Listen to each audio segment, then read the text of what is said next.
All right, well, thanks everybody for joining today's DHSS Reorganization Compliance and National Best Practices Subgroup meeting. I'm Christina Bryan. I'm a co-chair of the subgroup and just want to welcome you all today. Our goal today really is to finalize our subgroup recommendations to the full committee. And so with that, I'll turn it over to my co-chair for any opening remarks. So good afternoon, everybody. And with everyone's indulgence, we're going to take just a couple of minutes to do a non-task force related activity first. And it's okay, Christina's fine. She knows what I'm going to say. I did get permission for this. I'm not doing this totally unprepared. Christina is 7.5 months pregnant and is about to have her first child in the coming months. And since she's at a stage where if we were all together, it would be patently obvious that she were pregnant and everyone would say ooh and ah and congratulate her. But because we can't really see each other, I'm not sure that everybody knew that. And I just thought that it was a good way for us to start our last in-person / video meeting by telling folks that, congratulating her and her husband on the impending birth of their new child, and I just thought that would be that we should do that. So that was my initial hijack of the meeting, and so congratulations, Christina. And now we shall actually begin. I think I'd like to give a roadmap of what our intentions are today, if that's okay, Christina. And then we'll get started because we have a fair amount of work to do. And we'd like to be able to get as much done as possible, although recognizing that that may not be possible. If folks will recall, we had, before we put a significant 12-month halt in this because of the pandemic, we were very close to finalizing our recommendations, which we had laid out for folks, and we were going to have one last meeting to finalize those and get them all in order, and then everything went away for the last 12 months. We reconvened a few weeks ago, and as we were going through that meeting, in addition to sort of recapping where we were, there was a whole series of substantively new recommendations that were posed. A couple from in-house. I think Dawn had one and or two. Involving one involving lead paint, one involving EPSDT, and then one of the, it's a bit weird to think of another co-chair of a different subcommittee as a member of the public, but in the public comment, the chairperson of one of the other subcommittees had a whole series of recommendations that their committee did not recommend, but thought merited our consideration. I have, and there were 5 or 6 of those that were all listed on the document that was sent around. In the email that I sent around to everybody, I have some mostly procedural concerns that we may not have adequate time to delve into all of those. In part, it will depend on how complicated they are, how controversial or non-controversial they might be. And I don't not necessarily controversial, but whether there's consensus on them. Obviously, if we have a quick and easy consensus, I don't think it will be difficult. And I will say, I think a couple of the recommendations easily fit within the, yes, we're going to have easy consensus. I can give you one example. Dr. Farley mentioned an issue with leaving federal money on the table, which I think is absolutely fits because there wasn't anyone coordinating all of those grant requests. That easily fits within the context of one of the other recommendations that we were making, and I don't think that that's one that will detain us too much. On the other hand, a couple of the other ones I think are completely separate from everything we've considered, and we asked Steve to bring a colleague or colleagues from DHSS to discuss those issues with us and provide us some additional background, and then we can decide as a committee if there are sufficient consensus that we want to add them, or if we want to do something else with them, like flag them, but indicate that we have not had sufficient time to consider them fully, or whatever else it is we decide. And I think that's what our plan is today. I think we should go through the ones that we have previously recommended to make sure that those are still fine with everybody, knock those off, and then try to knock off the quote easy ones of the new ones, and then get to the more difficult ones and see where we go. I'm open to another way to handle it, but I think the idea is we're also going to put up the document as we go through it, and hopefully by the end of the meeting we will have a document that we can that will reflect our final and again, it's not that we have a final decision to make. We make a recommendation to the full committee, which can then do what it likes. And I don't mean that in a bad way. We are making our subcommittee makes a recommendation to the full committee, which can either accept it, reject it, modify it, add from it, subtract from it. So we are absolutely, I'm not meaning to suggest we have the final say by any stretch, but I think that that's sort of where the process is. Does that sound oh, and we do have some technical things we have to do before that, with some minutes that need to be approved, and we'll get that out of the way. But does that seem like a reasonable way to proceed for folks? Yes. Especially the other members of the subcommittee, which would be Cheryl, Dawn. Do we have anybody else on that's one of ours? I think it's just. I think Stephen Constantine is technically our member. And Stephen. So I think, does anyone who's a member have any objection to proceeding that way? No, I think that's fine. That works.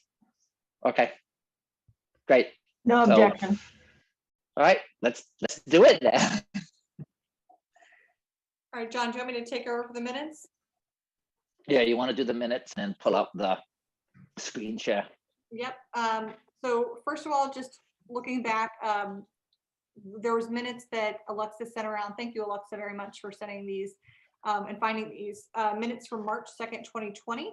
So this was our last meeting pre-pandemic, when we actually, put together the draft recommendations that John just mentioned. So if everybody hopefully got a chance to review those, I think they looked like they captured pretty much what we discussed at that meeting, although it was a year ago, so it's always hard to remember exactly.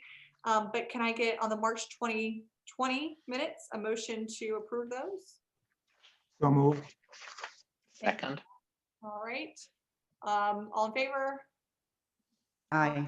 Aye. Opposed? All right, thank you. Moving on to the next set of meeting minutes from our last meeting, March 5th, 2021. Take a look at those. Again, I read through them. They seem to be accurate. Thanks again, Alexa, for your hard work on this. Can I get a motion to approve these?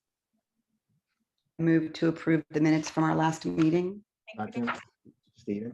Second, Stephen. All right, all in favor? Say aye. Aye.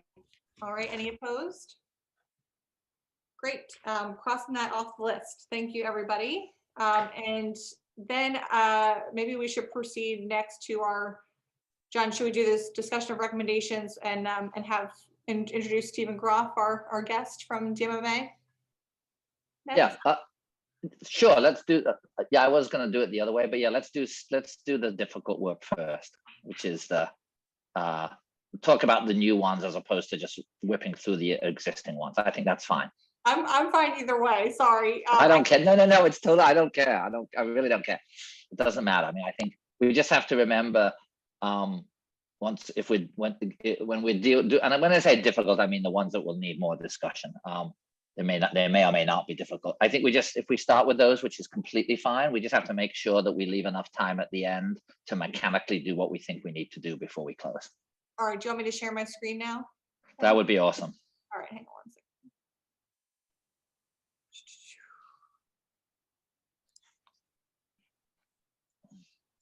second. Okay, everybody see that okay? Could you make it just a little bit larger, please? Yes. Is that better? Still larger? Sure, that's good. Okay. And I'm on a small device, so I'm gonna pull it up on my computer separately so I can actually see it.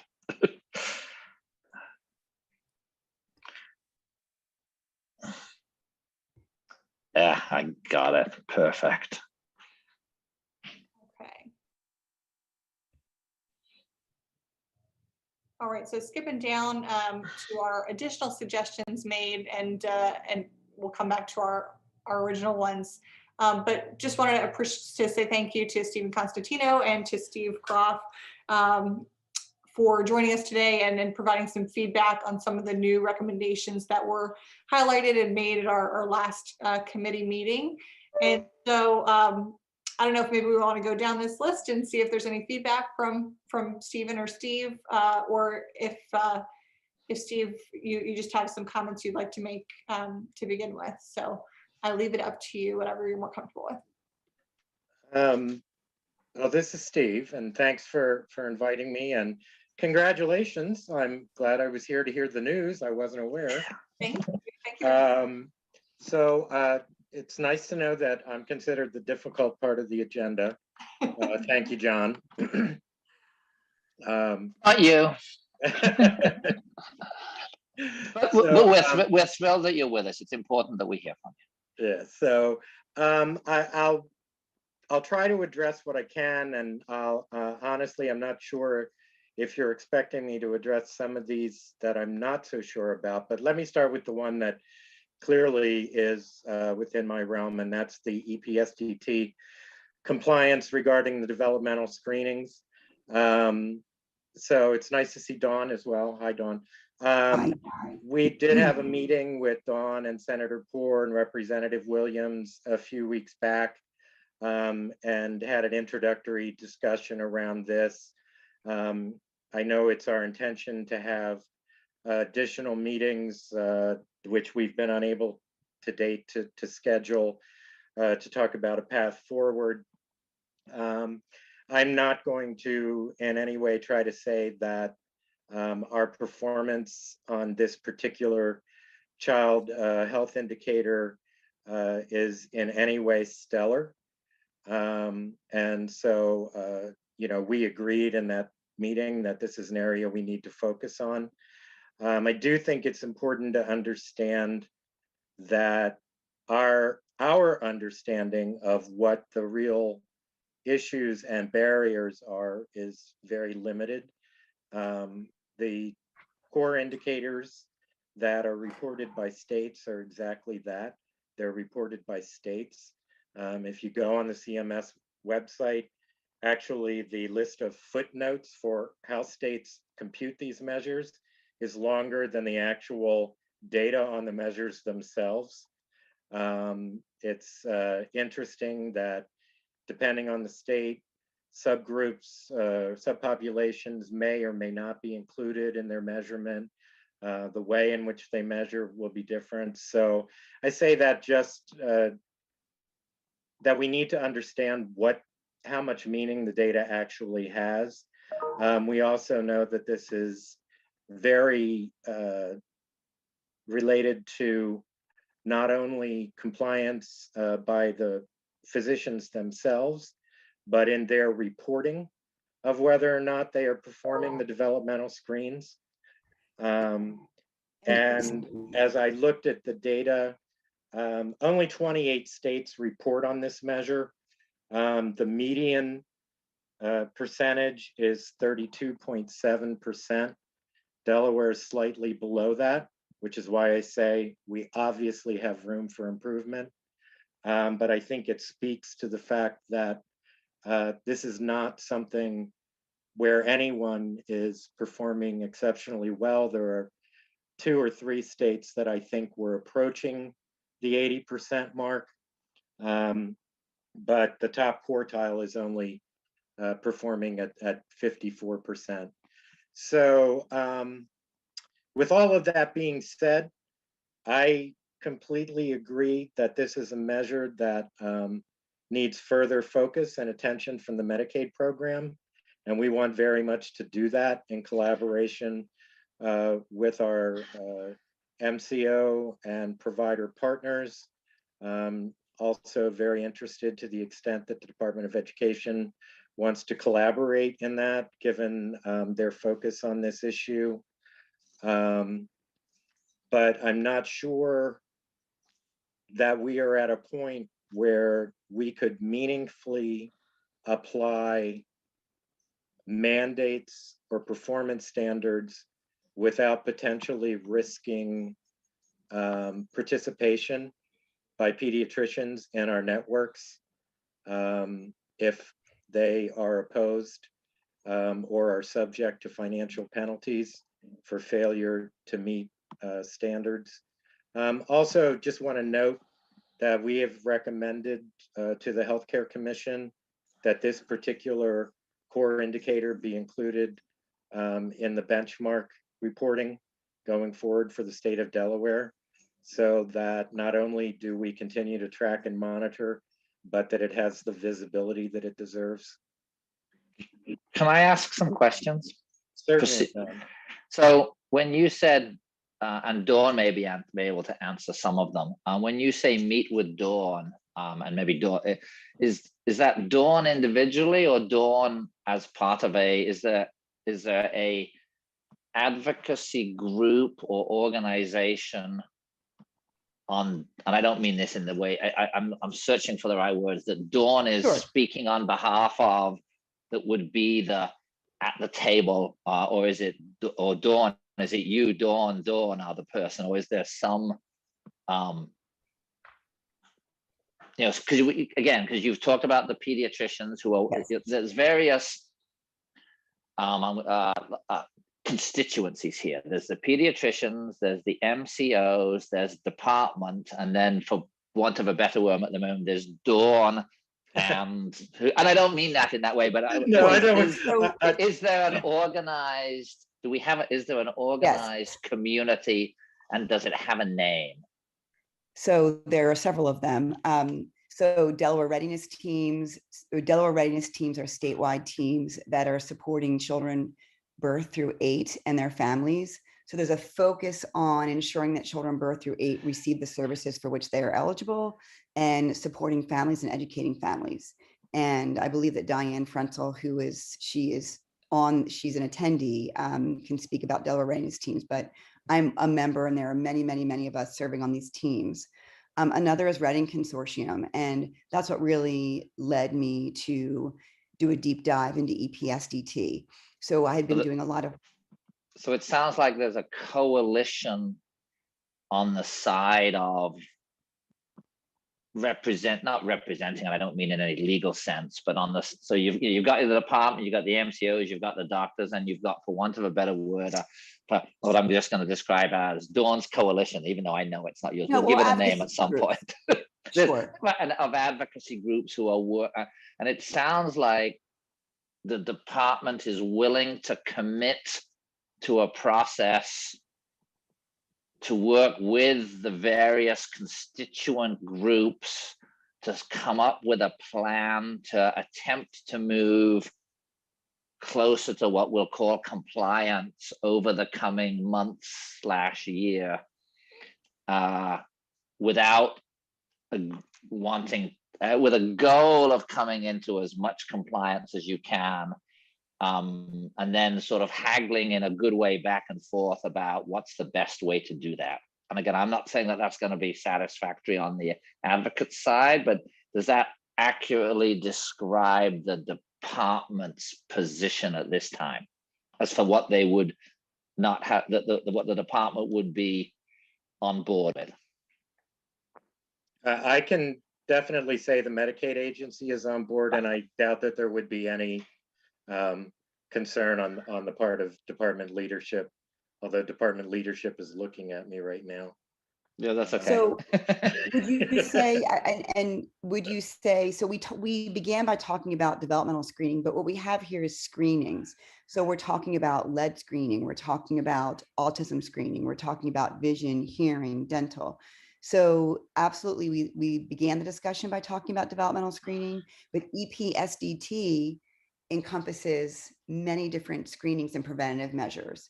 So I don't want it, I certainly wouldn't want anyone to have the misconception that developmental screening is the concern, but everything else is hunky-dory. So Right. there are a lot of areas. So the goal would be to have increased compliance with all of the, the recommendations through the Bright Futures recommendations for preventative measures as well as screenings. Yes. Then so Dawn is framing it that way, and we could figure out the right language, that there would be an ongoing process between where the advocacy community, I'll use that word, that's easier, the advocacy community, the department, and various other appropriate participants to look to move to improving compliance and increasing screenings across the board, as according to the recommended standards, but without setting a hard number. Is that a way that a recommendation can be framed? Well, I think the recommendation would be that a timeline, a commitment to meet monthly, Yes. a commitment for reporting. So there are metrics. We can't just say, we're going to work on this, so creating a system for ensuring that we move the work forward. Right. I'm not sure, though, that I will tell you, well, I am pretty sure that in the next 1 hour and 37 minutes, we are not going to be able to put together a detailed timeline. I don't think that we do that. I'm saying that there's a commitment from DHSS to do that. I think, unfortunately, this issue came up late, as you know, as you described, John, earlier. I think really being overly prescriptive is not the way to go. I think what might make sense is, obviously, there's multiple layers on EPSDT, and I think there has to be an assessment, first of all, of we obviously know we have compliance, or we have very low rates of compliance. Let me just say that. In across the spectrum of screenings. The reasons for that are probably not just one part of the process, right? We talked about physicians, we've talked about MCOs, we've talked about, so there's multiple layers here. And I think what the recommendation might be is there shall be a commitment to, whether it's on a monthly basis or quarterly, whatever cadence you think is valuable, to kind of investigate and assess, first of all, what are the barriers of getting to compliance, and what are the potential solutions to getting to compliance. So, okay. So how about, again, we're just making a recommendation for things that DHSS should do. And I think the recommendation could be that DHHS create and I'm going to use this word not in a technical sense, so I don't mean it to mean a task force in the way, like a legislative task. I don't mean that, but to create a task force to address EPDST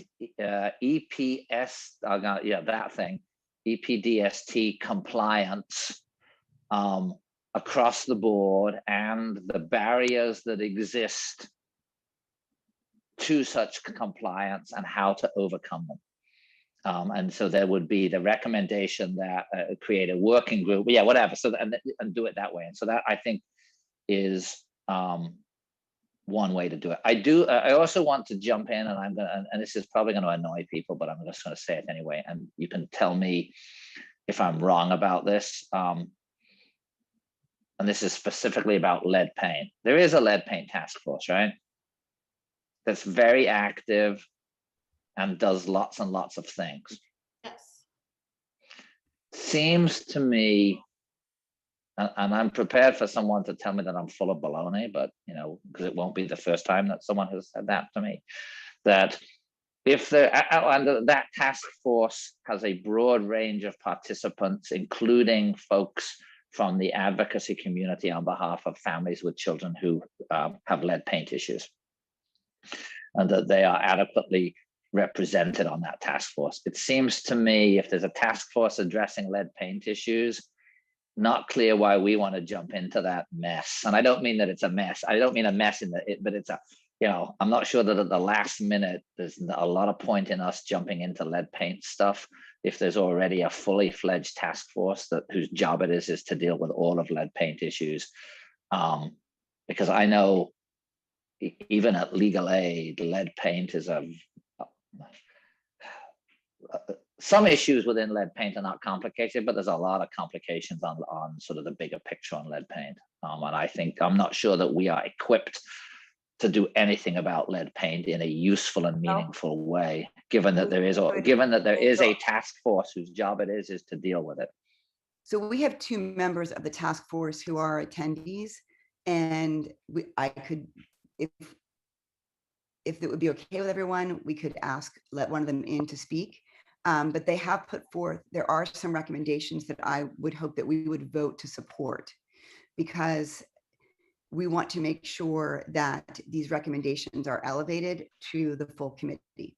So lowering the level of eligibility within Part C to follow the CDC's recommendations. Those recommendations are almost 10 years old, yet Delaware has stayed with the old recommendation for eligibility. That's one example. Another is ensuring that children receive lead screening at 24 months.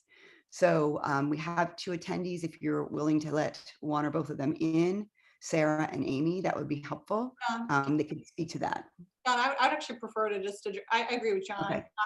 I mean, I appreciate their comments, but I actually took some time and talked to some of our members who've been close to the task force. And it sounds like they've got 40 recommendations that I don't know if they've made or they're coming out with. But there's so many different issues related to lead paint that I don't feel comfortable not being a part of that task force, recommending some but not others, when there's so much there, and they've been working on 2 years on this. And I appreciate the advocates perspective, but there's a range of issues, right? There's pediatricians have stake in this. There's other groups too, and so I think John's right. I think one thing that from what I've gathered from my conversations with others is lead paint issues do need to be addressed. So agreeing that the task force is the best path forward to address those issues, I think it would be fine maybe for us to say DHSS should consider or should adopt the recommendations or some language saying that they should be following the recommendations made by the task force. I know funding is an issue that seemed to come up a lot in terms of funding the lead program and resources to pediatricians and things like that, so they can do the screenings. So that would be my preference, and just want to get your thoughts on that, instead of elevating certain issues over others. So you're asking if what we could do is to vote to have DHSS implement the recommendations or adopt the recommendations, or critically review the recommendations, all of the recommendations. Is that what you're saying? That's what I would be more comfortable with, just because there's so many, and I don't feel comfortable picking and choosing in this limited time. Sure, and hopefully by the time the larger committee meets, all of those recommendations will be public. Mm-hmm. So I'm comfortable with us saying that DHSS would adopt the recommendations of the I don't know that we need to go. I'm not sure that the department's comfortable with that. So I think I'm not, I know Steve is shaking his head already. So I'm going to jump in and say, I don't know that unless DHHS is already on board with all of those recommendations. I know that if this goes to a vote, I mean, and we could override, we could vote my majority. I don't know that we want to get the necessarily vote that they implement and accept all of the recommendations of the task force carte blanche. But I think we need to know what the department, I assume the department is involved in the lead paint task force in some level. And I think it's important to hear what the department's views of that are before we as a task force, we can decide whatever we like, but I think we need to hear from the department on what their view is generally about the anticipated recommendations of the lead paint task force.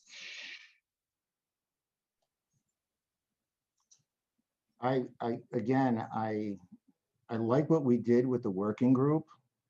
And I think a lot of these issues can be vetted in that working group.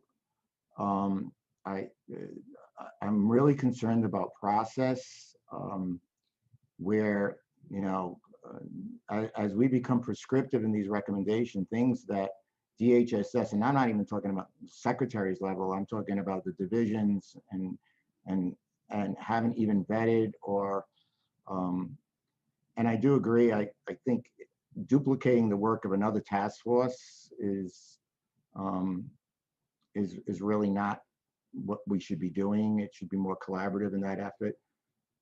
But I do like the recommendation of the working group, and I think these screening issues across the whole spectrum will eventually come out in that working group process.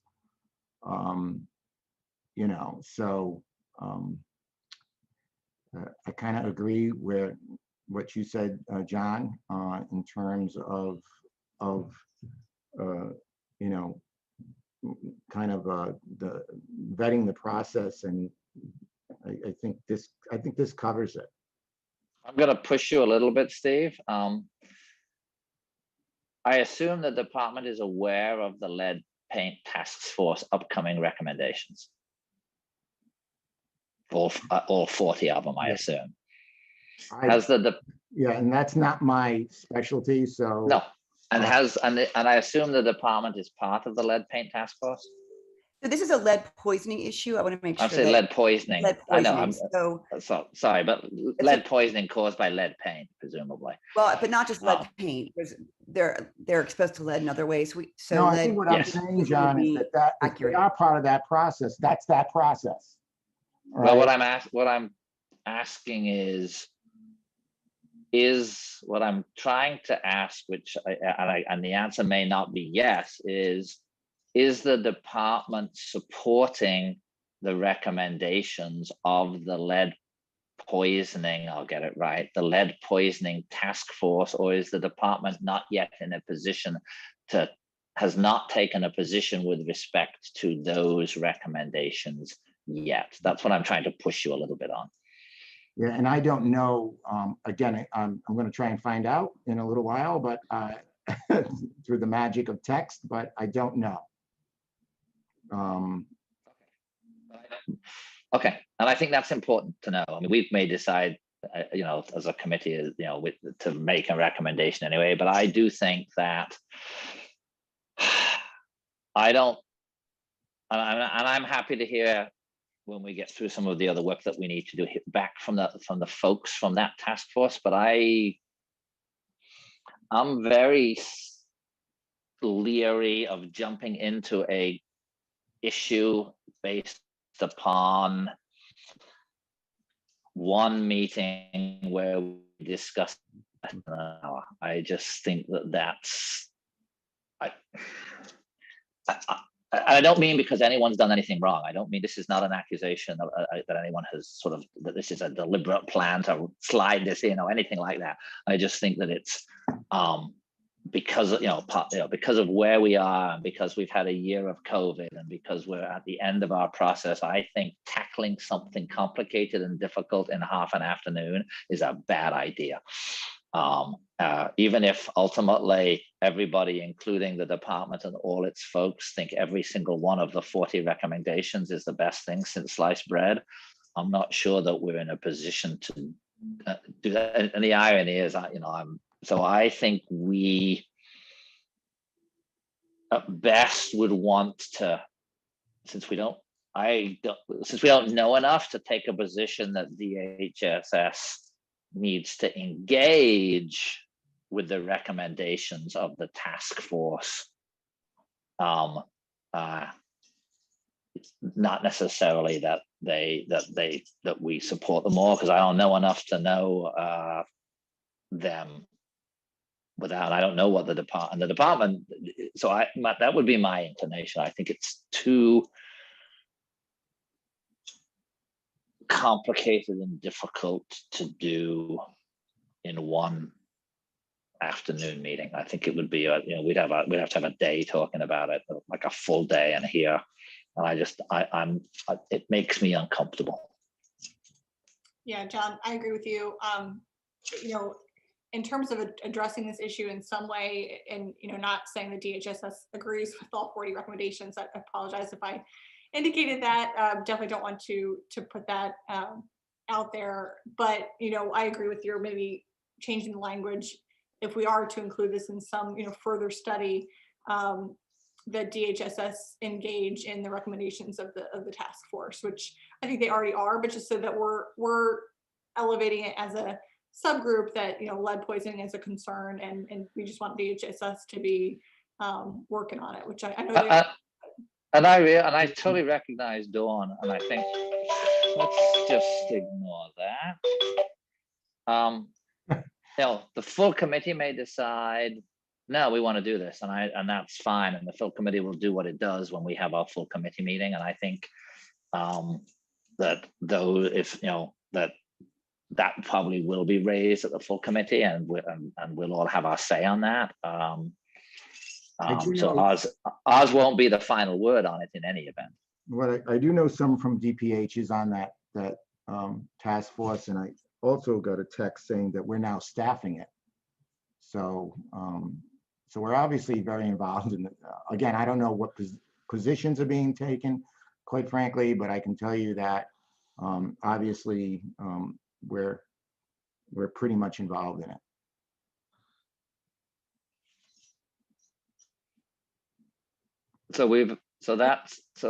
I think we need to, is there anyone? Cheryl has her So hand raised.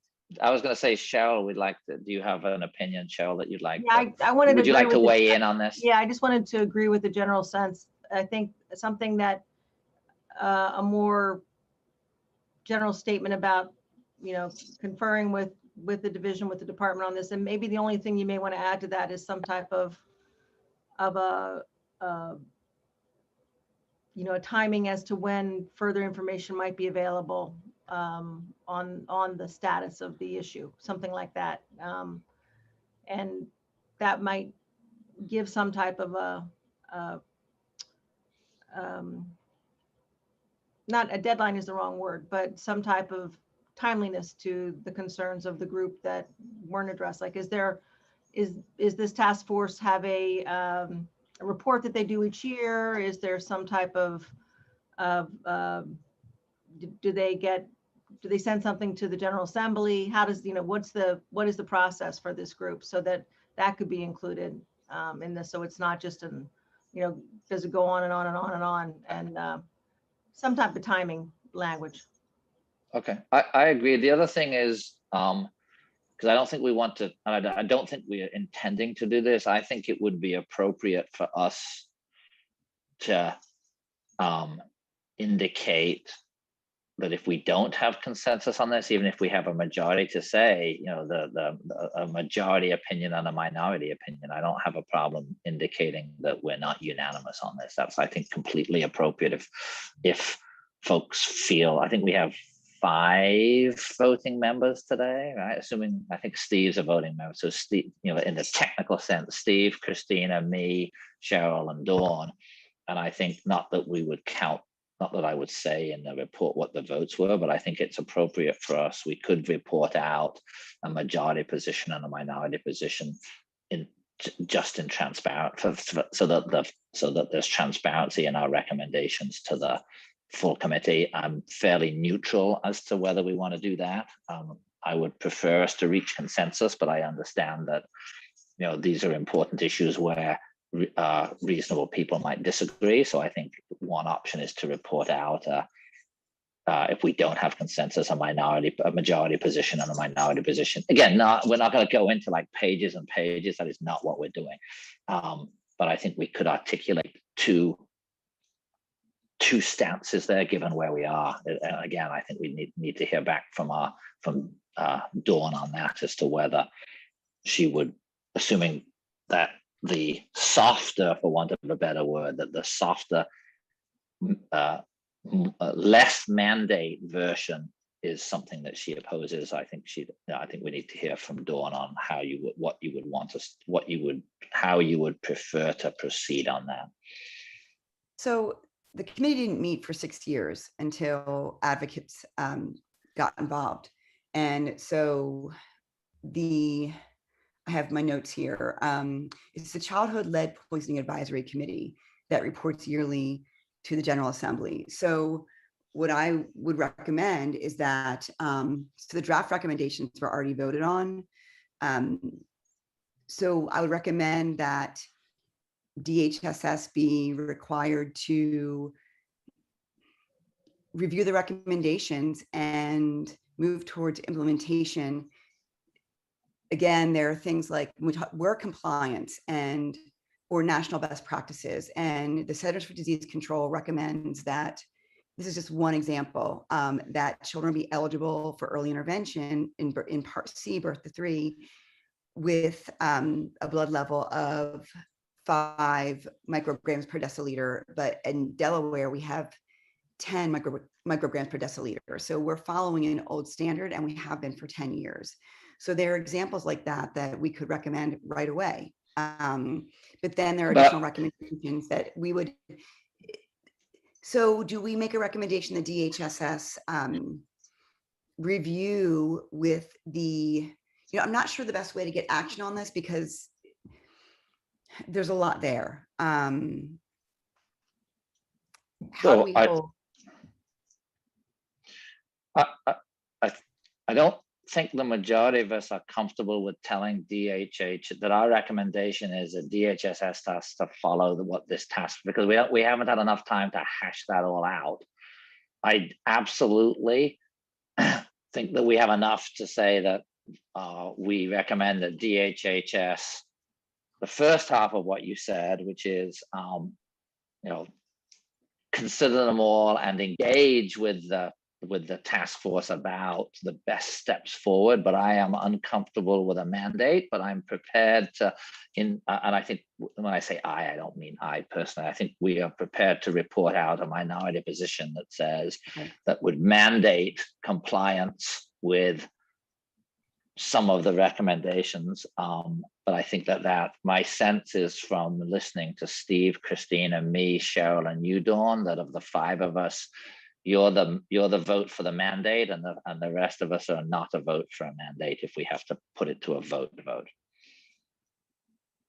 But I'm prepared. I think we should be prepared to vote out, to write out 2 both alternatives and say that one is a majority and one is a minority, and let the full task force do what they like with it.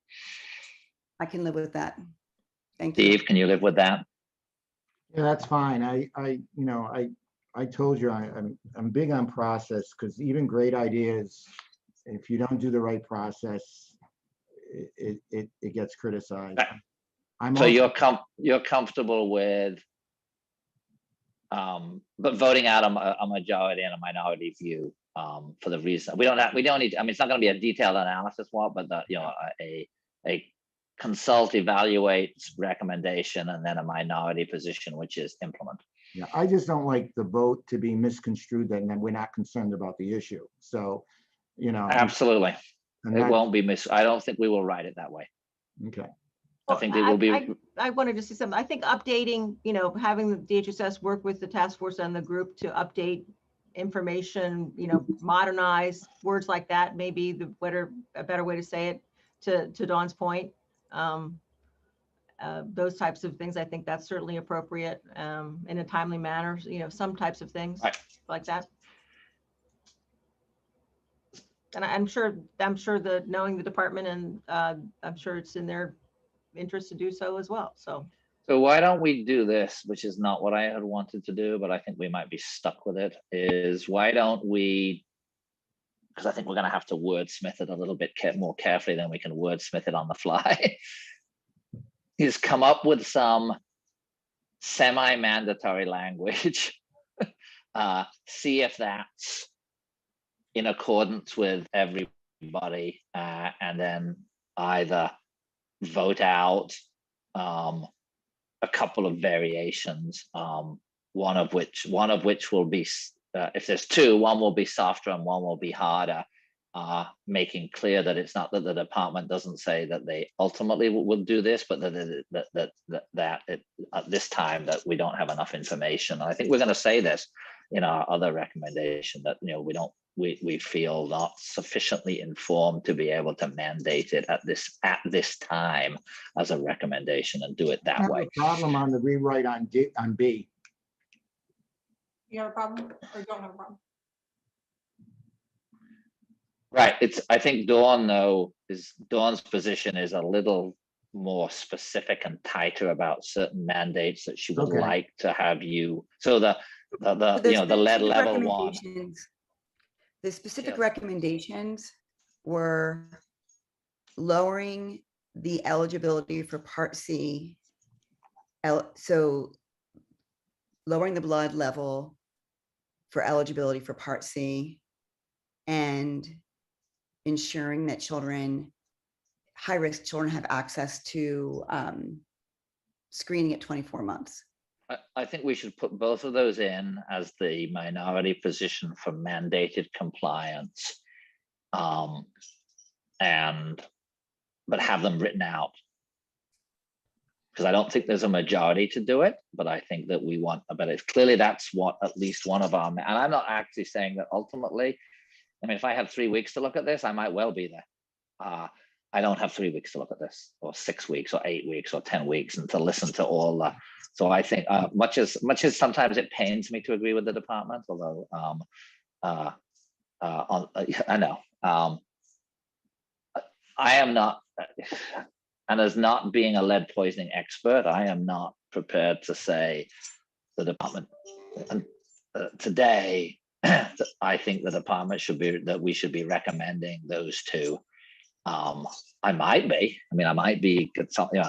I'm not saying that 2 months from now I won't be in that position, but as getting this report out and then to the full committee, I am not, as a committee, since we have varying voices here, I am not comfortable with making that specific. Now, if I was in the minority, I wouldn't be. I mean, it's not a hill for me to die on, but I think I am not personally comfortable with I don't know enough to be able to say yes. Okay. But I'm not saying that after, I'm not saying that if I didn't attend, I'm not saying I couldn't know enough, but as of, as of 3 o'clock in the afternoon, I don't know enough. So why don't we try and write that up and see? I think we're not going to be able to do it this afternoon, given that we've now got 1 hour to get through the rest of it. And so can we move on from that one to the next one and see if we can knock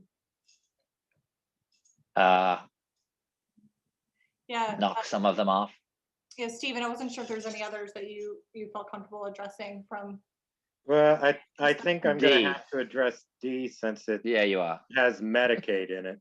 I'll be honest, I'm not sure I understand what the concern here is, but I would gather from the wording that round trip transportation for medical appointments means that the transportation stays with the member throughout the entire round trip, as opposed to what we do now, which is schedule 2 legs of the trip. You get scheduled from your home to the appointment, and you get scheduled at the same time for the trip back from your appointment to your home, but it's not a round trip per se. And the reason that we do that is twofold. One is because we don't want vehicles out of service when they can be used to transport other members while somebody is having a procedure, given that we're making between 100 and 150,000 trips per month. The other is something which has become a problem for some states with COVID, is that federal regulations prohibit reimbursement using federal funds for time not spent in the vehicle, so that some states who have reimbursement mechanisms that don't use the A leg, B leg are finding themselves challenged with providing transportation to COVID screening and vaccination events that require a member to be out of the vehicle for some period of time and the vehicle to be sitting there waiting for them to finish their appointment. So if that is the issue, that would be my response. I take it on the other side, the reason that this is advocated for is that there are non-trivial / significant delays with waiting for the second leg.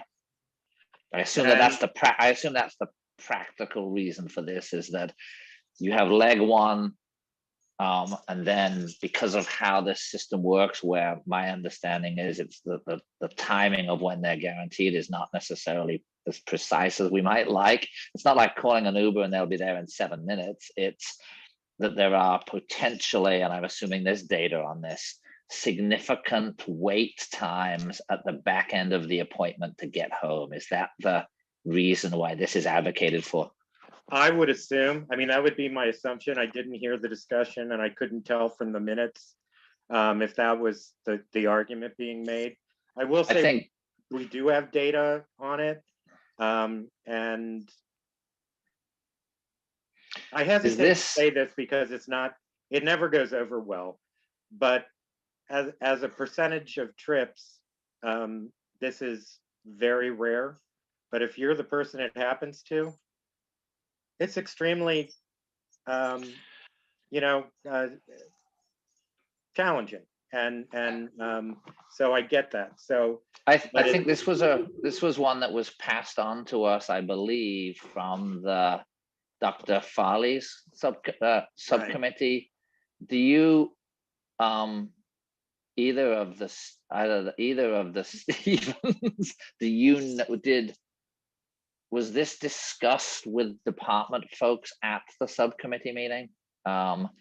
Or is this something that I assume there were department representatives at these meetings, or does this one come as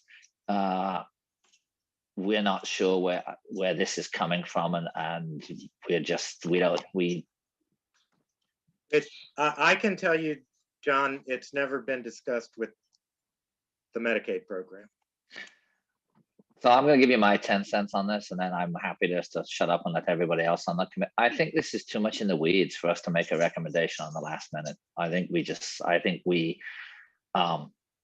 if we think it's really important, we've put it up for it needs to be looked at. But I think this is this just seems a very, unlike lead poisoning, which I think is a huge issue that is of system-wide importance. This just seems, even to me, very weedy. Not that it's not an important issue that someone shouldn't engage the department on. I'm not suggesting that, but it seems, doesn't this seem very weedy for our task force? John, I just want to notate that Cheryl has her hand up. Oh, thank you. Cheryl, please talk to us.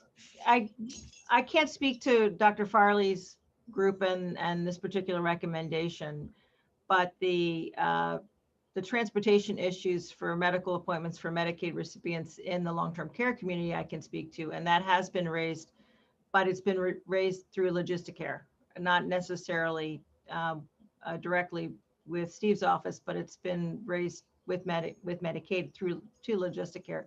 And it's not, I don't disagree with anything that Director Groff just said in terms of the reasons why the round trip for Medicaid appointments would be inefficient from as he's described. There could be some efficiencies from a COVID consideration, because you wouldn't be having you wouldn't be asking those drivers to sanitize or clean those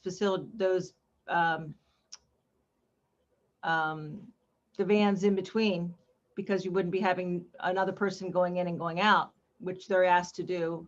No guarantee that that's happening, but they're asked to do that.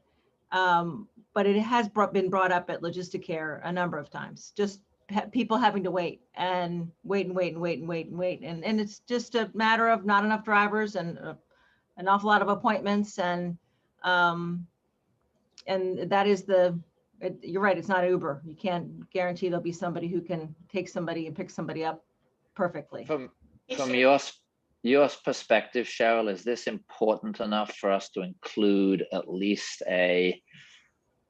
this needs to be looked at, or should we drop it completely? I think you may want to check does Dr. Farley have a recommendation of how to fix this?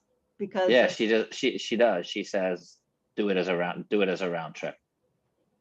But for some reason it's not part of their recommendations. They have so if you recall, and I know that Mr. Graff was not at the last meet, not that he should have been, was not there. What she came and said at the end is, we had like 6 million things, and we're not actually, I'm exaggerating a little bit, and we're only going to recommend a certain number of them. Here are some things that we have considered, and we're not going to actually recommend them, but we think what we're going to suggest to you, as in our committee, that we recommend them. It seems like this is that Medicaid transportation, that again, I'm going to sound like a darn broken record. And I agree with you. There have been issues with Logisticare and the provider for 20 years. I mean, this is nothing new in the sense. Doesn't mean it's not important, but there's always issues. Yeah, maybe there's a way to talk about improvements of, continue to look for best practices, improvements in transportation efficiencies. Yeah, something like that. Yeah. But to Director Groff's point, I think the efficiencies, by taking somebody to wait for somebody for another appointment, we'll be taking somebody else offline to get somebody else where they need to go. Right.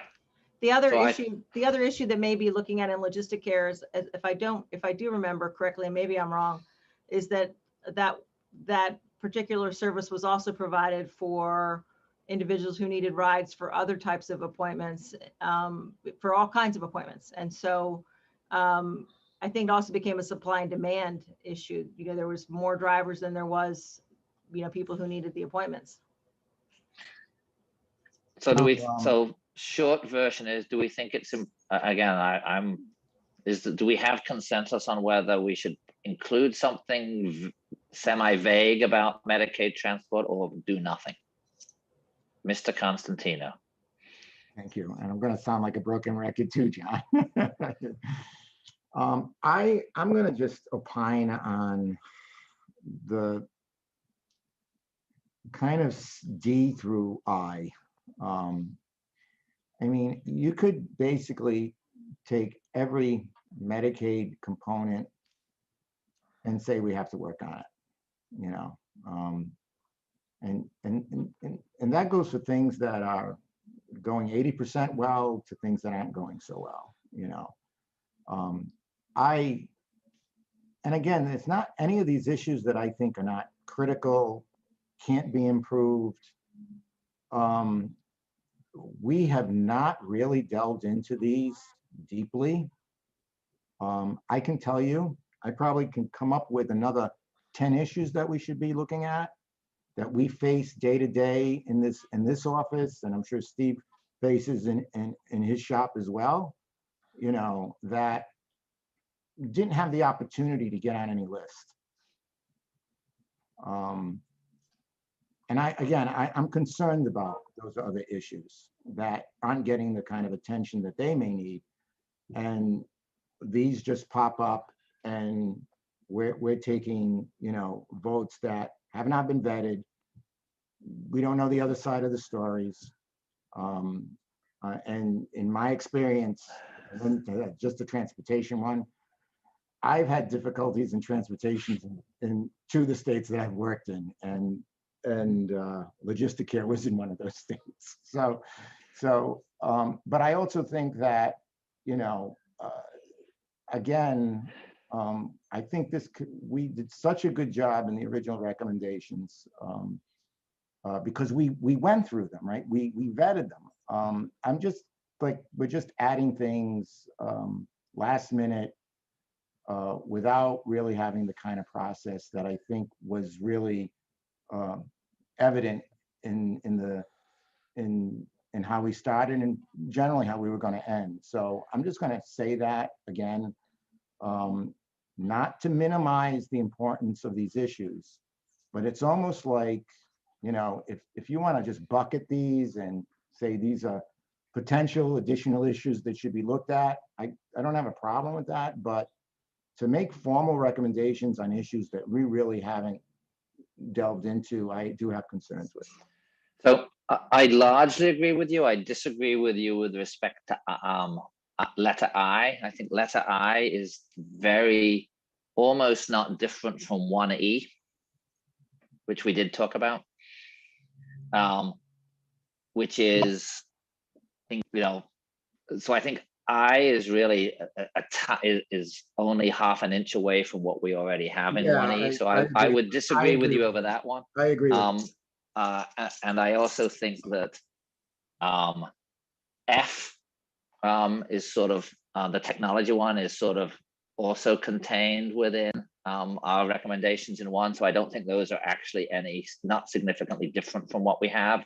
It's a tiny addition to those. I agree with you on E, G, and H. And I would suggest that we bucket them on, and I don't disagree with that, to say that these are issues that got late consideration and we didn't have time to fully consider them, but that they are worth that you know, that to the extent that you know there are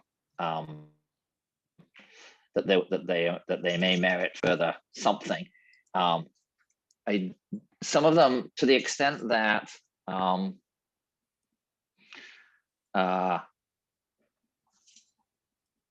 let me look at the one I'm meant to look at. If I can pull up my our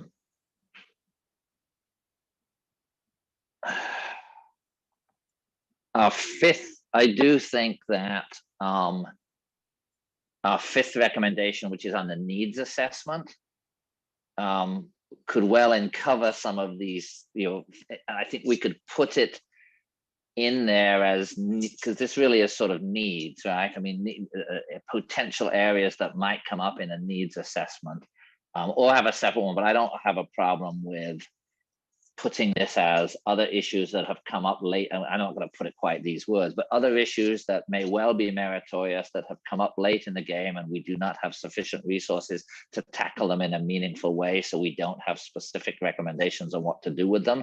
But just to float them out there as, you know, stuff, right? Which I think is another, so it's not very different from what you said. I know it's agreeing with you again. It's just terrible, isn't it? Dawn,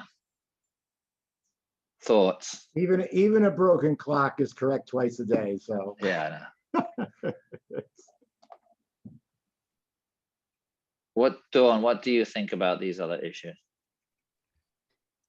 I agree with you. It's difficult for us to make recommendations without having all of the information. While they're items that are very important, it is difficult for us to make recommendations. I did read, regarding the transportation, I have a large folder with everything for this working group, and I did print out information related to how Medicaid funds can now, which was from CMS January 7, 2021, looking at ways that Medicaid funds can be utilized. So it's certainly looking at transportation, but there are other ways that, I don't know if, I'm on green screen, but it's the opportunities in Medicaid and CHIP to address social determinants of health. So I'm hoping that Stephen, that you both had the chance to review that, but if that's your looking at social determinants of health and how we can utilize transportation, for example, to better serve people who are Medicaid and CHIP eligible.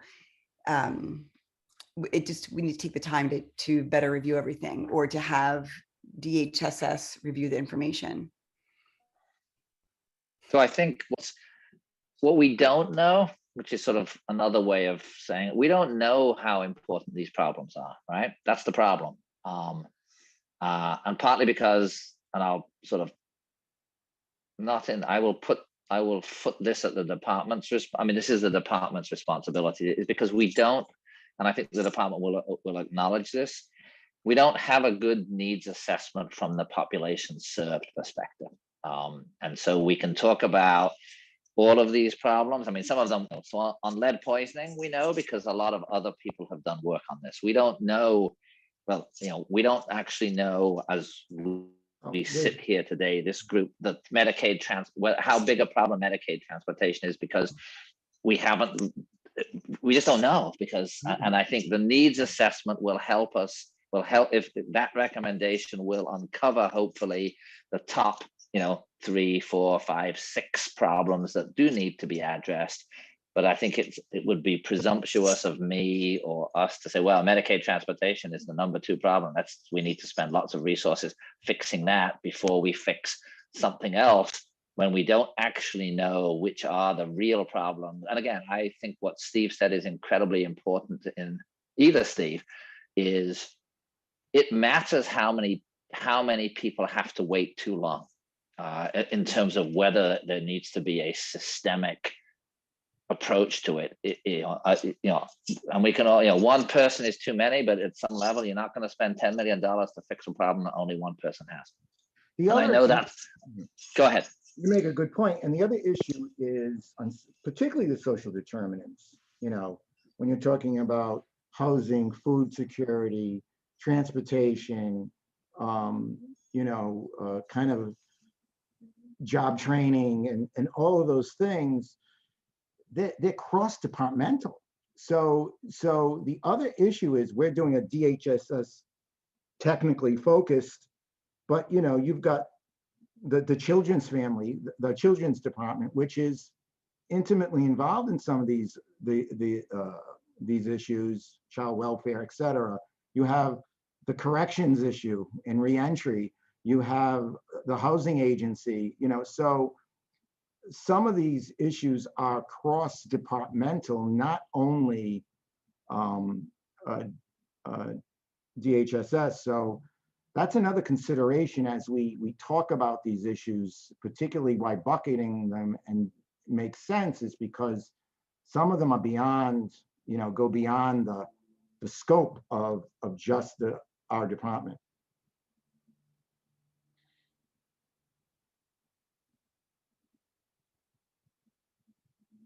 So, John, in terms of the last 2, technology and leaving money on the table, can we just cross those off and add them up here where we talk about them? I think what we want to do is we would take leaving money on the table in terms of available funding that is not being sought or obtained, and put words in 1E that said, so what we now have it says, include dedicated staff to seek out federal funding, grant to and to coordinate such interdivision, right? I think that, I'm not sure that leaving money, I don't think that the other one actually adds anything. I think that is this, right? Yeah.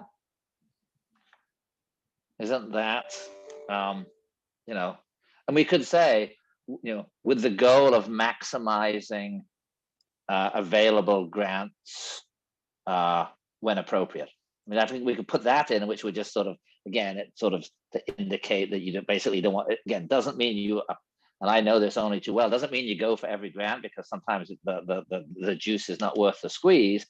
But you want to what you don't want to do is miss grants just because you don't have someone coordinating it and it gets missed by one division. So I think we would put language that says include dedicated staff to seek out and maximize federal funding and grant opportunities when appropriate, and to coordinate such interdivision efforts. Does that seem okay with folks? And I know I'm not part of the committee, but can I just make one suggestion here? Because Yes. I think this is extremely important, but there's a back end to grantsmanship that I know as an operating division, we also need assistance with. Once you get those funds, you need to manage them. You need to be able to report on them. You need to monitor compliance. And I know that being in the Division of Management Services in a former life, that a lot of that responsibility falls on them as well. So I don't know if there's any way that those resources could be acknowledged here as well. And Stephen can certainly disagree with me.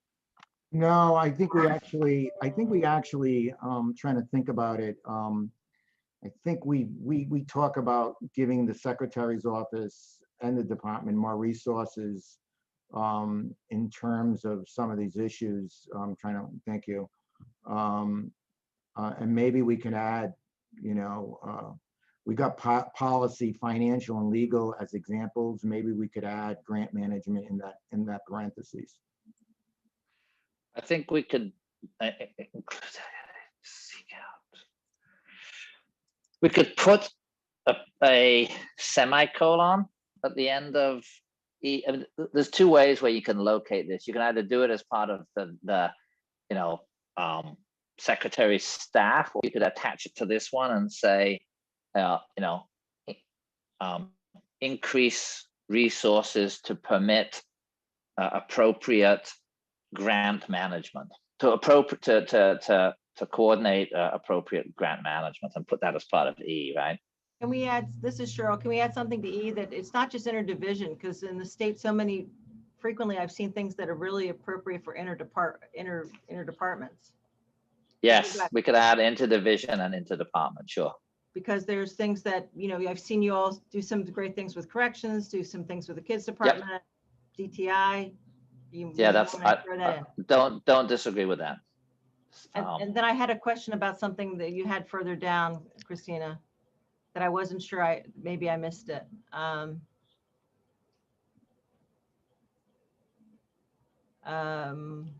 About the EPDST compliance. Is that related to the lead poisoning? No. The one before that. We're having two. It's a broader screening effort. Do we have any background information on that one? Did I miss? Yes, that was the one that we talked about right at the beginning, and I think we came up with, so there had been meetings specifically regarding developmental assessments between the advocacy community and the department and other groups, and there was an agreement, I think, that this was that DHSS was going to continue to work with on a working group to broadly, including advocates and the various constituencies, to assess and address screenings, and not just the developmental screening that we talked about specifically, but that's separate. That process is, both would include potentially lead screenings, but then, so it's one of those Venn diagrams where there's lead poisoning stuff that's got nothing to do with EPSDT screening, and then there's EPSDT screenings that's got nothing to do with lead poisoning. But there is also there is an overlap in the middle, right? The lead screening is part of EPSDT, so just as an FYI. No, but what I meant, I know the screening is, but other recommendations of the lead poisoning task force could have nothing to do with screenings, if you see what I mean. Sure, right? sure. And there are other screenings that don't have anything to do with lead poisoning. Right? Aren't there various screenings that are not lead poisoning screenings? Yes. So that's what I meant, is there's some overlap, but there's other stuff on both ends of those that is not necessarily direct related. Mr. Constantino.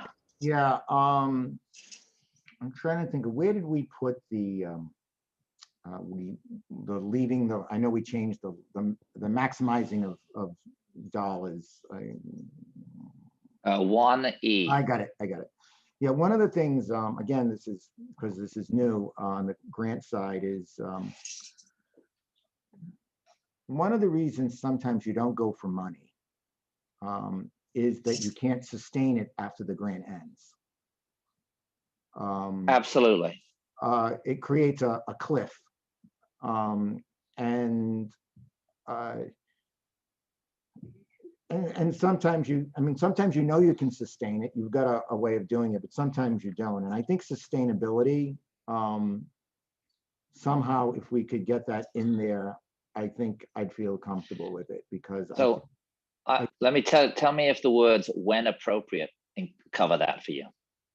okay. So it's and I can cut off all the middle, but it's dedicated staff to maximize grant opportunities when appropriate.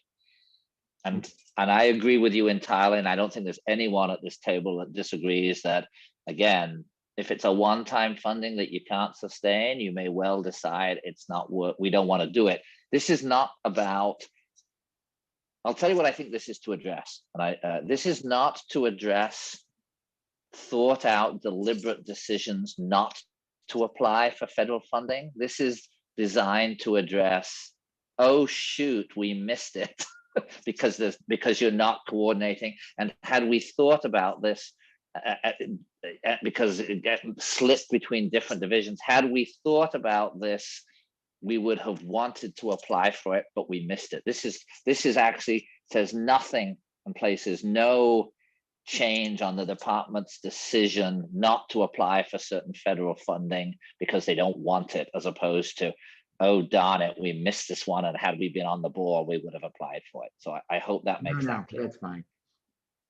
Thank you. Because we'd been told repeatedly that because it was so scattered, there were things that it just wasn't well coordinated, and things got missed that you would otherwise want to do had someone been coordinating all of it.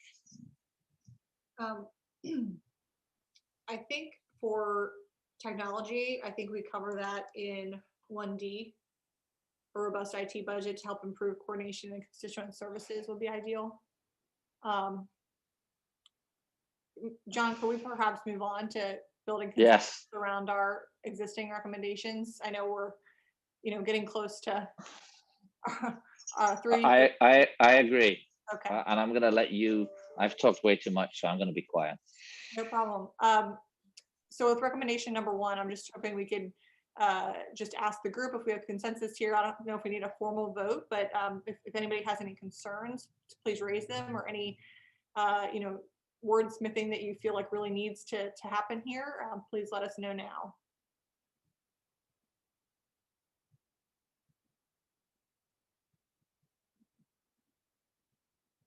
See, I can't see the whole document, so you just want to look at recommendation 1? Just recommendation 1, yes. And I do believe everyone was sent this. So, I mean, yes, you can look it on the screen, but I think everybody was sent this. I'm hoping everybody was sent this. So if it's easier for you to pull it up on a separate screen, that's another option. Yeah, Alexa did send it, and I don't have it in front of me when she did. So I know it's helpful sometimes. I'm okay with recommendation 1. Okay. Any concerns?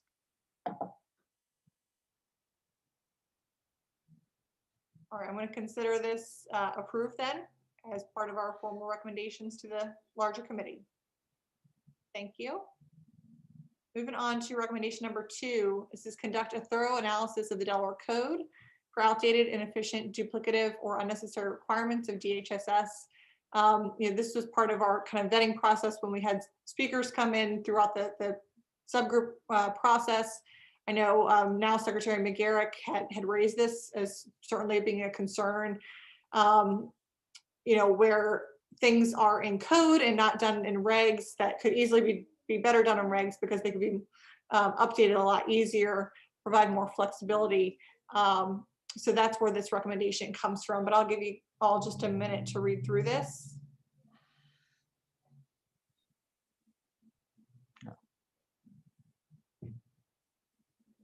I'm okay. I support that. Any concerns? Okay, great. Moving on to recommendation number 3, enhance and strengthen the workforce that serves DHSS consumers. Stronger support to parents, self-directed care. For example, we had a speaker that came in that talked a little bit about New Jersey has implemented a program where the state uses private companies that will go into the family home, train the parents of children with developmental disabilities and provide a salary so the parents can stay at home. A certified nursing assistant is also provided along with other support services. Medicaid funds a program. In Delaware, there's a similar program for self-directed care for adults, but it is very low pay and there's no CNA or other support. I know Terry Hencherek, who is a member of our committee, who's not on today, but she was very supportive of this recommendation. Next is increased salaries, reimbursement rates for providers. I know everybody's familiar with this issue. You know, we all heard during the JFC hearings the constant theme of nurses and support professionals, you know, not paid a competitive wage and leading to shortages. This was exacerbated during COVID. I know there is a DHSS reimbursement study, which actually has been released. So I'm just going to take that out.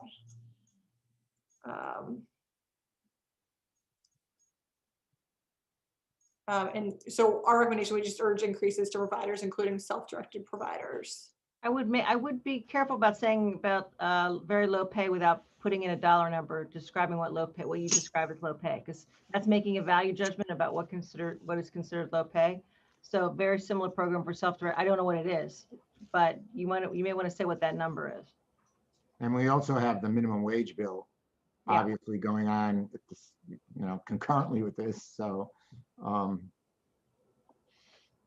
And I will completely support all increases for care for those who care for those for individuals that are in need. I just don't know where in the world we will find these people. Yeah. And I don't think it's necessary because our people that work in our environment are well over those dollar numbers and we can't find them.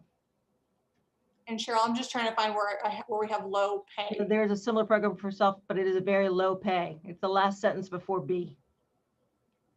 Keep going, a little scroll down. Okay. It's a very low pay. All right. I guess it was anecdotally told to us that it was low pay. So let's see. I think you're making a value judgment of what's considered low pay. It's Right. I don't know what the number is. And that may not, to Steve's point, it may not be that with minimum wage, that may not be the case for much longer. you may want to just say there's a workforce challenge. Workforce challenge in this environment.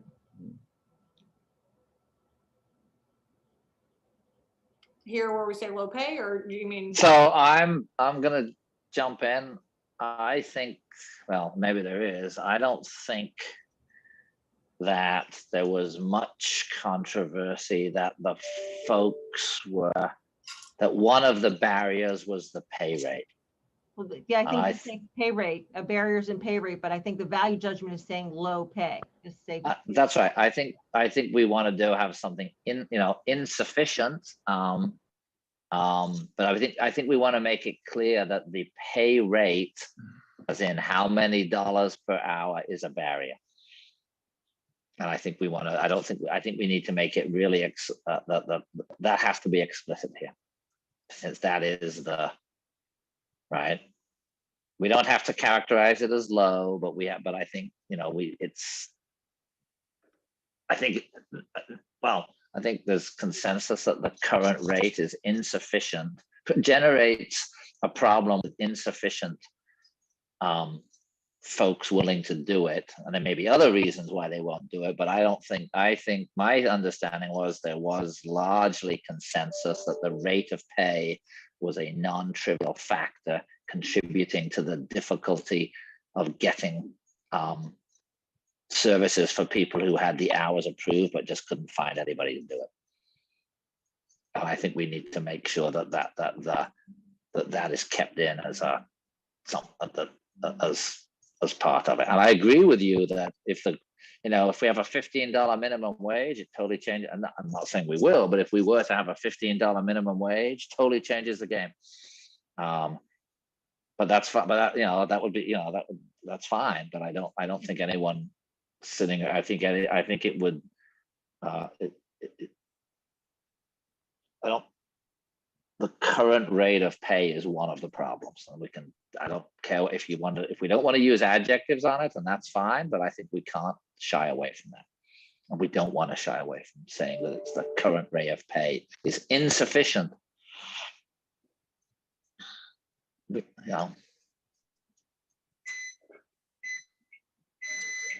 Or a barrier. I'm fine with a barrier. That's fine. I'm fine with that. All right. Anything else in here that needs to be adjusted from the subgroup? I'm okay with it. Okay. Any concerns? As amended. All right. All right, thank you. Moving on, recommendation number 4. Dawn, this was a lot of I did have a question about number 3. Yeah. When you talk about the Division of Healthcare Quality. It's further down when you mentioned it further down. Oh, when we were going to add this was your recommendations, I think, Cheryl, that you made at the last meeting. Yeah, I think you want to just make the Division of Healthcare Quality is a whole lot of things besides just work with us, but they've been called upon to do so much licensing and inspection of all kinds of facilities. I mean, we're a very small part of what they do.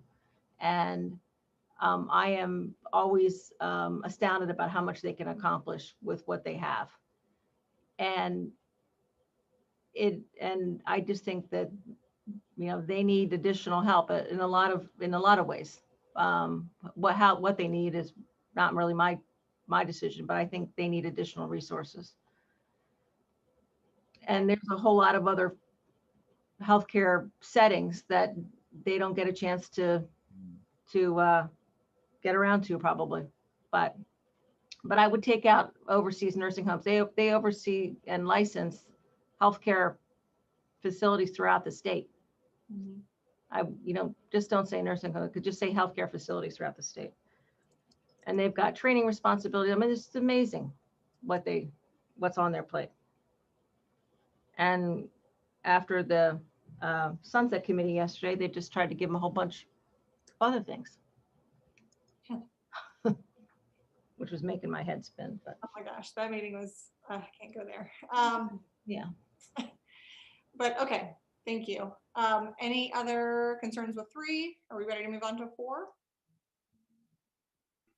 Okay. Strengthen early childhood governance. Dawn, this was where a lot of your work came in. It seemed like when we talked last March, there was consensus around these 2, A and B. My question though is the date. I know now we're in 2021. Should this date be changed?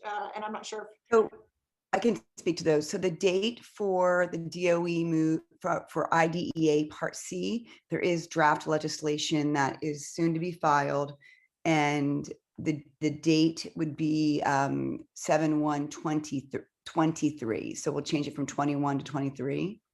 Thank you. Okay.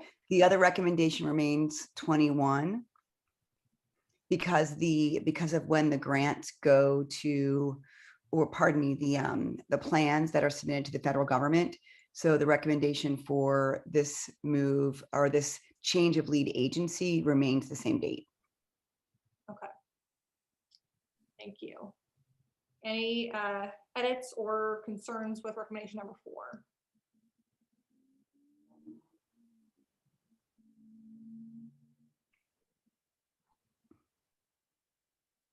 Okay, hearing none, we'll move on to recommendation number 5.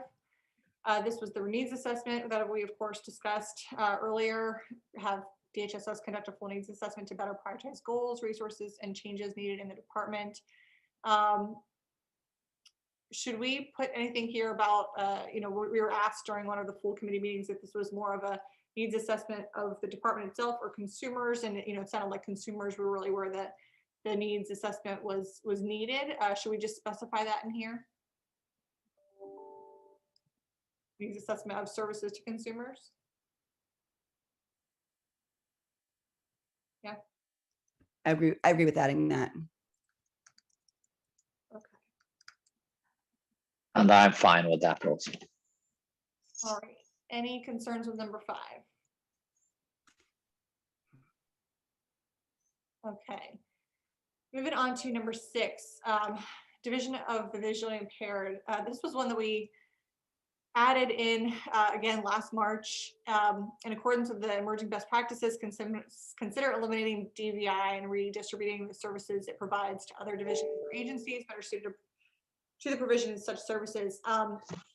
The one concern, or maybe not a concern, but just the Joint Legislative Oversight and Sunset Committee did just do a really thorough review of DVI, and they did not recommend closing it and redistributing it. So I'm just not sure if we want to do that, if they did not do that, after thorough research, but want to throw that out to you all to see what your thoughts are.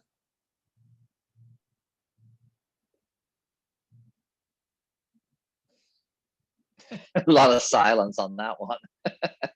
Well, it's one of those things that obviously it's going to take an act of the legislature to do this, and they've already stated what they want to do. Right. So we can't, we're not gonna make much headway in this recommendation. And I think our goal was just to try to streamline things a bit, but if it's not an actionable item, then, maybe we just delete it.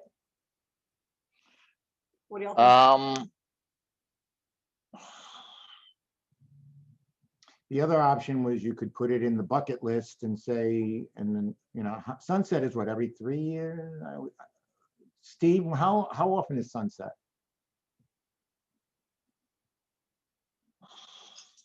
Stephen, after 34 years, I honestly don't know.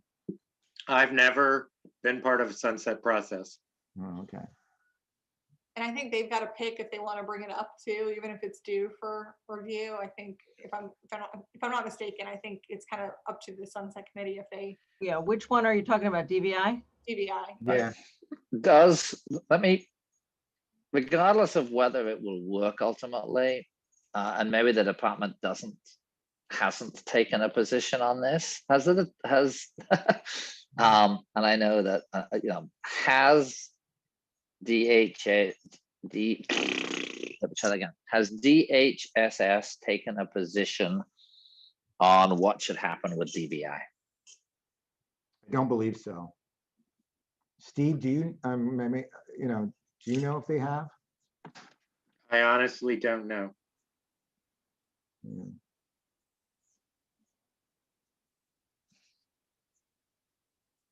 And the Sunset Commission decided not to zap it. Is that the? Yeah, and actually Hillary reached out to their staff, and I'm not sure, I don't think she got a response back. I don't know if Hillary is still with us or not, but. I'm here, Christina. I never heard back. Okay, I know they're. Guys, go on to the next one. Let me look it up because I just was on there looking for something else. So if I find it, I'll put it in the chat. But yeah, Cheryl, I did look at the report and it wasn't included. But we asked. I think it was in last year's. No, I mean the recommendation to split it up wasn't included in their So report. again, let me just make sure I understand. There was a when they're going to do whole- it again, if they were going to look at it again for another sunset. That's what I'm thinking. Okay. There was a whole committee that was looking at this, Yeah. and they decide, and this was, we may disagree with it, but there was a whole committee that addressed this, discussed it, made a decision, and said, despite what the emerging best practices may or may not be, we're not getting rid of DVI. Right. Yeah, I'm not. We didn't spend a lot of time on that, did we? No, I think it was something that came up in looking back at the March notes from last year, I think it was just mentioned, the division was mentioned in the survey that we did. And so I think that's why we thought to include it. These were some of the things that came from Governor's Advisory Council for Exceptional Citizens, CESPAC. So I'm the timing of the sunset review. I'm trying to think about the timing of the review and when the recommendations were made. I feel like they were very close. So the recommendations may have come before the final report from Sunset Committee.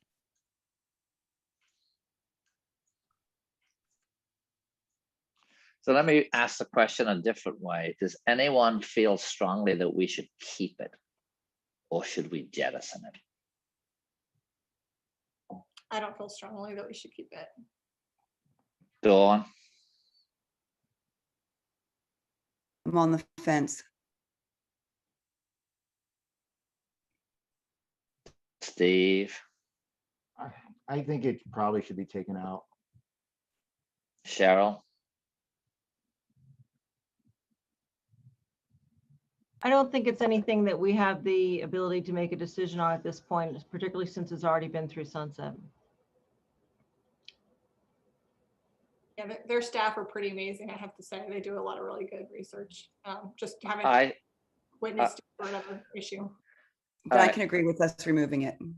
So to move us along in the formalistic way, I recommend that we remove it. Does anyone oppose that?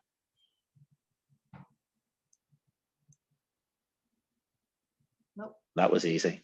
No, I don't. I'm pretty on the fence too, but given that I'm not sure what usefulness, what utility there would be in our jumping into that. All right. All right. Okay.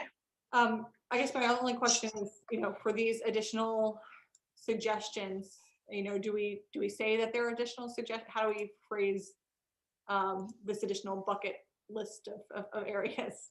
Just on DVI, I did So say what? just one thing I did. They were supposed to be making a presentation of Sunset in January 2021 on their progress. So. I think we're well to stay. Someone else is looking at it. I'm not sure that I'm not sure that this task force weighing in on something that's been actively considered by someone else in way more detail than we have a foggiest idea about. Let's leave it alone. Yeah, from a staff member here, they said Sunset voted to continue DVI with legislative changes. So they're making we're some out. changes. Yeah, we're out. We're out. Don't you think, Steve? Yep. This was where I think we were on the others. I thought that we had, and I think we have to, I'm not sure that we can actually write the language today. Maybe we can. I thought we had some consensus on screenings generally. I thought we either have we either have consensus or a majority and a minority with regard to lead poisoning. So those would be discussed. Both of those would be discussed as not bucket list, and then we would have a bucket list of these are issues that have been raised, but we're not in a position to consider them, and they would be more appropriate for consideration in combination with the needs assessment. So that would be the three. That's where I think we are. If I'm wrong about that, please speak up. I would ask that we give people who are here to provide public comment the opportunity to do so before we make a final decision on the last items. I don't disagree with that. Fine. But let me make sure that that's where we think we are tentatively before we hear from public comment. Is that what I was asking? Is that an accurate summary of where I think we are as we sit here right now, pending anyone changing their minds or hearing further information from public comment? So John, just so I make sure I hear you correctly, are you thinking of elevating the ones that are highlighted above to our recommendations? Sorry, A through C, Or A, I don't think anyone disagrees with. Yeah. B, C, I would transfer to, I would make a B, because I think we do have consent. I did sense that we had consensus on that because it was a softer mandate. And then what is currently B and C, I think we're still, or we can just decide we're at a majority and minority on lead poisoning. That's where I think we are. And then we have the bucket list, which is, we'd make us comment that, these are other issues that were raised, but we're not doing a specific recommendation about them because we don't have sufficient information. That's where I thought we had landed with respect to the different silos of it, or the different, blocks of things. And I just want to make sure that everyone agrees with that's where we're landed, pending hearing from public testimony, and then we can have see if that changes where we want to go. I agree. That's where we landed. Steve, That's fine. Cheryl,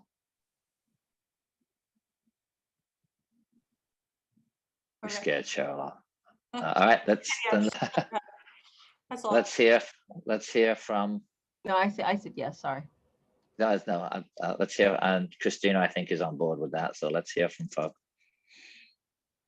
I'm not sure how many do we, I'm looking. How many people do we have signed up for public comment? We only have 3 attendees, I think, we have 3 folks. Sarah Buchich, who's, I'm going to butcher her name, I apologize. Diane Frenzel and Natalie Paramo. At least those are the names associated with the Zoom. Yeah. We have 3 attendees currently. None were signed up ahead of time to speak, but if we want to open up the meeting for public comment now, I can just go in the order that hands are raised. Yes, I don't. Are we ready? I think it would be foolish for us not to let them speak just because they didn't sign up in advance. And I think, well, yeah, but yeah, absolutely, we're going to let them speak. Okay, so if anyone from the public would like to provide public comment, please raise your hand. The first hand I see raised is Sarah B, and I'm going to now allow her to talk. Thank you so much. And you both, you pronounced my name perfectly. So thank you, Buchich. My name is Sarah Buchich. I am co-chair of Lead Free Delaware, and I'm also with the Delaware PTA. I'm the vice president of advocacy. So I wanted just to point out some of the conversation I had heard about the 40 recommendations, and those 40 recommendations are for the Childhood Lead Poisoning Advisory Committee to submit to the legislature. I'm just going to speak about 2 of those today. In the Childhood Lead Poisoning Prevention Act, Delaware requires mandatory testing of all children at age 1 and a mandatory screening questionnaire of all children at age 2. And there is 1 lifetime test prior to entering school or childcare. But currently in Delaware, less than 44% of the kids aged 12 to 16 months are getting tested for a variety of reasons. To repeat, that's less than half of the kids are getting the tests as required by the state law. Delaware's testing rates are so low, we are likely underestimating the number of children who are exposed. In February 2021, the Department of Public Health's lead program manager stated the true number of cases for lead poisoning is most likely not the 167 documented cases, but it is more likely closer to 1,200 children per year. And there are statistical analyses of how people can calculate how much we're missing. And he said it's probably around 1,200 children per year. So we know that by age 6, 4 out of 5 kids are not getting lead tested in our state. They are required to be tested before school. We have spoken to Colonial School District, and their leadership stated that 25 to 33% of their students arrive at kindergarten without any lead testing. And the lead poisoning committee that you referred to did not meet after 2015, and they're supposed to continue meeting until lead poisoning is under 1%. That was restarted by Representative Matthew and Jakes in 2019. And lead exposure can really change a child's trajectory in life. And while it's not reversible, we know that early identification and utilization of services such as IDEA Part C can improve brain functioning. Delaware does not fund its own lead program. We're one of the only states on the East Coast, except for West Virginia, that puts none of our own money into our lead program.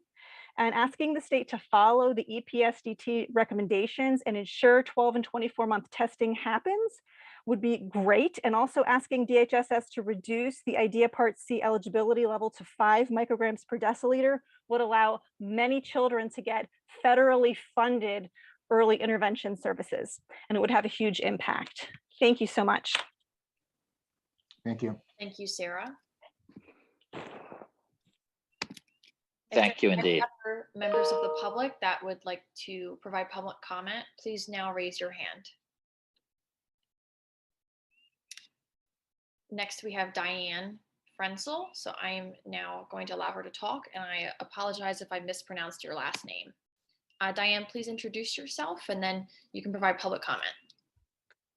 Hi, my name is Diane Frenzel, and yes, you pronounced that perfectly. So thank you. I really agree with a lot of the recommendations. I am from one of the advocacy groups that Dawn was talking about, the Delaware Readiness Teams, and she has really taken a lot of the issues that we've brought forth, and I see them in your recommendations. So I just wanted to speak publicly to say thank you to Dawn for taking all of the information that we're sharing and bringing that to this group. Thank you, Diane. If there are any other members of the public that would like to provide public comment, please now raise your hand. Seeing none, that will now conclude the public comment period. Thank you for that. Alexa.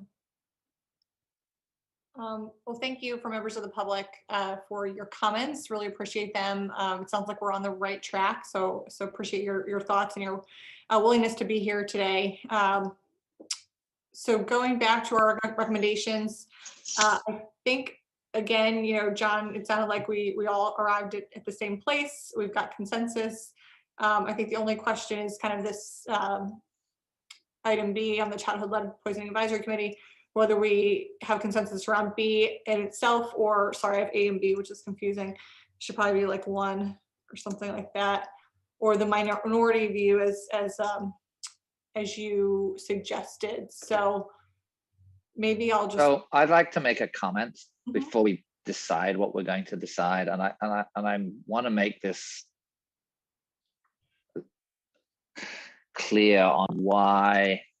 So I have not changed where I think what we should do, but I want to make it clear that it's not because I disagree that necessarily with either of those two recommendations. And I suspect, and again, I don't think this is anybody's fault. So this is not a blame thing. It's unfortunate. I suspect that if this had been, a lot earlier in the process, I would have been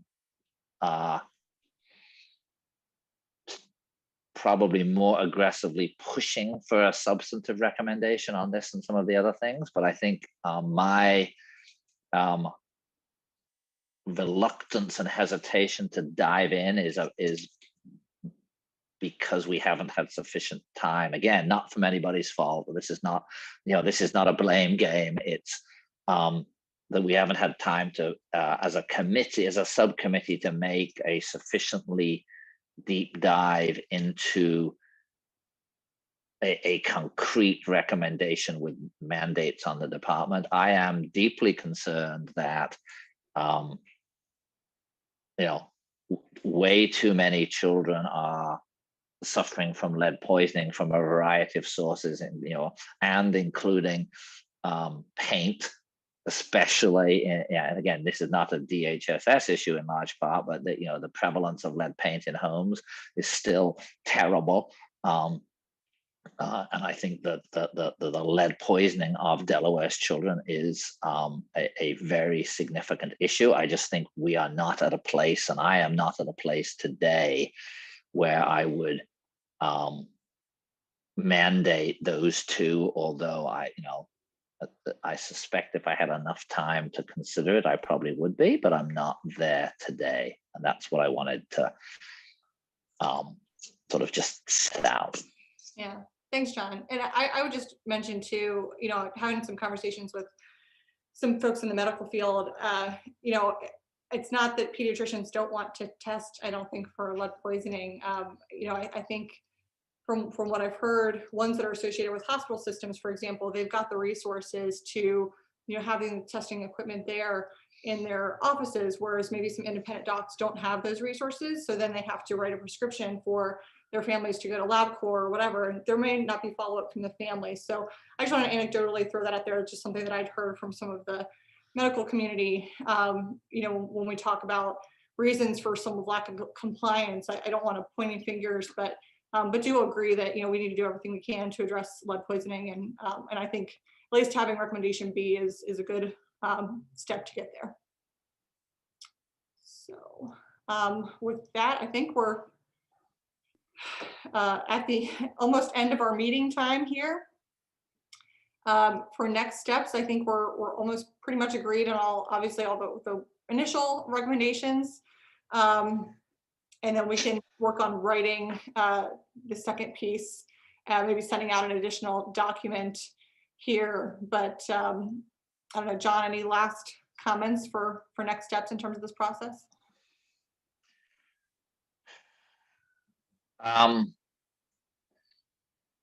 The only question I think we have to decide, is do we think we have enough to vote it right this minute, or should you and I do some actual real sort of more wordsmithing and then send it out and have people vote electronically? I'm neutral on which way we do that. Alexa, do we have the full committee meeting set up yet? We do not, but it has been confirmed that it's going to be the week of the 19th. I have to confirm the report whether it's going to be the 19th itself or sometime that week, but that is the proposed week right now. And is there any reason we can't finalize this by email? Not that I'm aware of. I can confirm with Senator Poore, but I believe that would be an appropriate method of agreeing. I think it's actually up to you and Christina as chairs of the subgroup. Oh, goody. But I can always confirm with Senator Poore offline, and if that's not the case, I will get back to you in the subgroup. So if that's not my preference, given that it's a few minutes to 4, and I want to be mostly respectful of people's time, is Christina and I would wordsmith it, since we now have several weeks to do it. It's not like it's next week. We have enough time that we can wordsmith it, send it out, and decide whether we're going to do it as a majority, minority, or a consensus one. And I don't think that it's a pretty narrow decision. And I think primarily it's going to be, and I'm putting you on the spot, Dawn, but I don't mean it in a derogatory way, whether the language of the majority is sufficient for you to consider consensus, or if you want us to include the specific mandates as a minority. And if you know that right now, that's fine. I think it's appropriate for you to say so. If you are still on the fence about how you want it to go, you should say so, in which case we can write it either way, and you can decide when you actually see we can send it to you both ways. I think you should give us some direction on how you want us to prepare that. Although I think as we look at who's sitting around the table, who gets to vote, I think you're the person who would be, quote, the minority view on the actual action part. And I think that you can either defer, you can tell us you want to wait and see how it's written, or you want to tell us right now, write it one way or the other. I'm fine being the minority and ensuring that those 2 recommendations stay in what's sent out to everyone, and that move up to the full committee. Okay, so we will write it up that way, just formalistically, to make sure we wordsmith it properly, and then send it out for quote approval as a majority and a minority view on that one issue, and then the other ones we will wordsmith, get them right, which I think we have consensus on. Everything else, unless someone wants to tell me I'm wrong about that. Just the and obviously when you see it, you can change your mind, obviously. Well, that's what I'm saying. It's just a logistics question. Does that mean we'll have another subcommittee meeting to do a? No.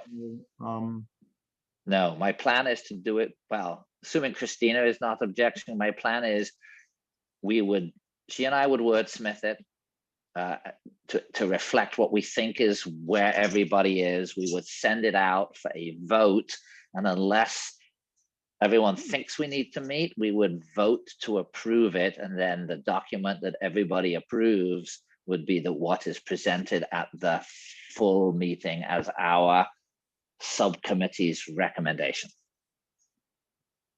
But I was not anticipating another meeting of our subcommittee in person, other than just to sign off on what because I don't think we actually I think we're all in consensus about where we're going with it, although we have a majority and minority view on a particular point. I wasn't thinking we needed to meet again. Well, I'm just concerned about taking a vote by email. By email, yeah.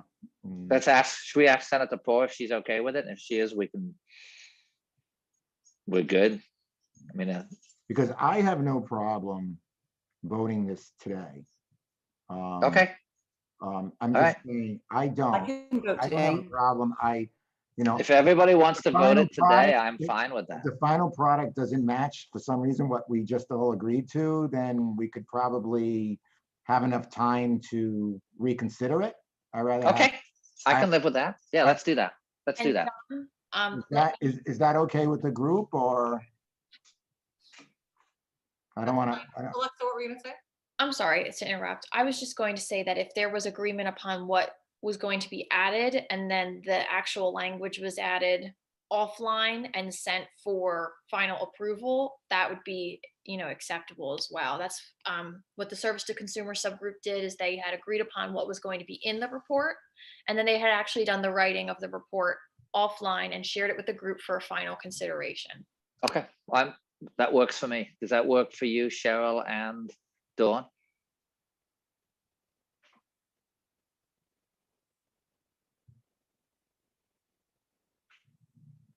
That works. I saw a thumbs up. I think that works. Okay. So Christina and I will play with it to make sure that the final written version reflects what we've all talked about. We'll send it out to make sure that it comports with everybody, with what everybody thinks it's going to say. And assuming we don't get that wrong, we'll be good to go. And then folks will be free to obviously say whatever needs to be said at the full meeting. And the other thing is that I will, and I think we will, because I think, Dawn, are you on the full? I can't remember, because I don't remember who is. I am not. So I will, if you are, whether you are, obviously if you're there, you and other advocates will be permitted to speak. I am more than happy also as well, if for some reason you are not there, to speak your position, to set out what your position is. I don't have a problem doing that, and I'm happy to work with you on that if that's necessary. Because I'll be there. And I think and to the extent that I think the voice on that will get heard before the full committee, and I think that's appropriate. So I think that's happened. But Christina and I will get this thing out hopefully before she has a baby. So that her last pre-baby activity can be getting this thing done, right? Yep. Sounds good. All right. Well, thanks everybody. Appreciate you all your work and your time, and hope you have a good rest of your good weekend. Thank you. Happy Friday. Thank you so much, everybody. Bye-bye. Thank you.